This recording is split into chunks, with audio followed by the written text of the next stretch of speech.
ดีเนี่ยต่างออกเนี่ยส่งสวัสดิ์กรมการชนะ Lin Cooking Recipe ที่สาธิตថ្មីជាមួយនឹងវីដេអូថ្មីថាថ្ងៃនេះនាងខ្ញុំនឹងបង្ហាញជូនអ្នកទាំងអស់គ្នាពីម្ហូបមួយមុខដែលមានឈ្មោះថាមាន់រំលីងហឹរណាអ្នកទាំងអស់គ្នាប៉ុន្តែមុននឹងចូលទៅមើលវីដេអូសូមអ្នកទាំងអស់គ្នាកុំភ្លេចជួយចុច Subscribe និងដាក់សញ្ញារូបកណ្ដឹងដើម្បីទទួលបានវីដេអូថ្មីៗជារៀងរាល់ថ្ងៃអញ្ចឹងយើងទៅមើលពីវិធីធ្វើតែម្ដងតោះ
បានមើលពីរបៀបធ្វើរួចហើយឥឡូវដល់វគ្គដែលយើងត្រូវរសជាតិវិញម្ដងណា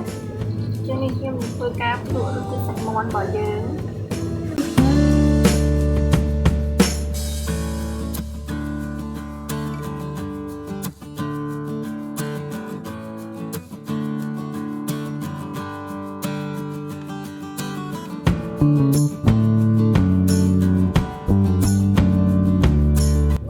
ជាតិមាន់របស់យើងគឺហឹរហ្មងណាអ្នកទាំងអស់គ្នាហើយបើសិនជាអ្នកទាំងអស់គ្នាចូលចិត្តញ៉ាំរៀងប្រៃឬក៏ហឹរជាងហ្នឹង